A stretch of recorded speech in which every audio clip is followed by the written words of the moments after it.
Wanane mok sakmono tok wae. Ora ana tambahe. Janoke kopi, Bu. Wis tak apa? Kowe kudu duit ora?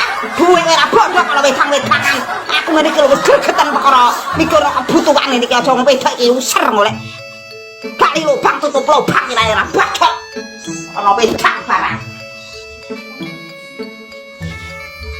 Iki umbe banyu godhokan iki lho. Bu, aku ki njaluk ono wedang kopi kok malah mbok gawekno banyu godhokan kepiye no? Kowe iku nglayani pira? Ape njaluk wedang, njaluk mangan? Kaya apa kowe? Wong wedok iki lho muser-muser mikir buan kowe mbok samani nyantai wae enak wae pasang terusan wong wedok iki ora pusing. Ora ora wedok mati dhisik sampean saiki. Mono, kurang apa kowe mbeke? Wong mangan turu pergi awe seteng wae gaji seteng wae dienggo nyukupi wong wedok wis meneh tuku wedak tak wedak. Mbok mangan wae kok aja wong wedok ndak sing muter wis ra iso mangan. Macam-macam sing ora ana wedang nyebulane godhokan kula malah sesuk tak ombeni banyu mentah. Wong gas tuku masam. Bu, kowe iku lho mulai dino Senin sampai Minggu wong mbok amuki terus le, Bu. Yang dhisik iku rabi aku lah tak omongi. Kamu adalah harta satu-satunya buat aku. Saiki awakmu kudu iso nrimo aku. Ngene keadaane lagi koyo ngene. Kowe kok sithik-sithik ngamuk wong diwingi bertak kaya dhuwit 5.000 kok iso saiki wis entek apa-apa wis entek.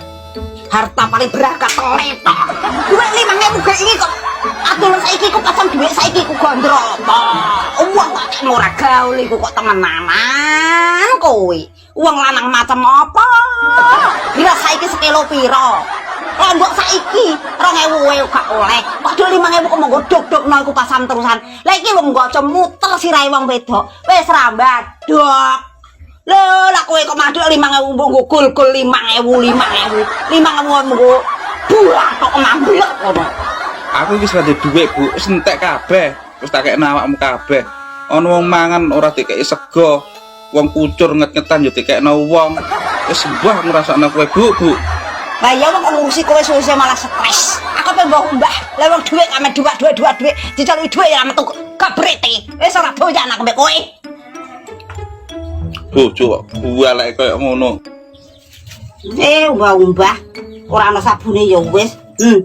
Lho, kok malah ana dhek 200 barang. Niki lho watake ratu dikekno wedokane le.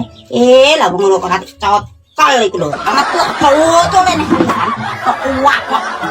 Oke le mripate niki.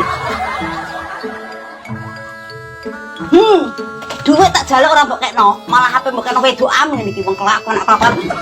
Wah kabeh wis wet tak tekni ngono kok. Wong wedok duit ora dikeki kok malah digelikno. Mbek mono, ngono kuwi meni jare wis ra ndek duit, Bu, wis ra ndek duit, Bu. Ha ngene iki ngono. Ngono kok nek wis dimodang pisan kok bisa diketek. Wong ngene iki. Wong lanang orang giadek, men senengane medok, kowe medok kecekel aku ke same medok kok saiki. Leren kowe medok saiki.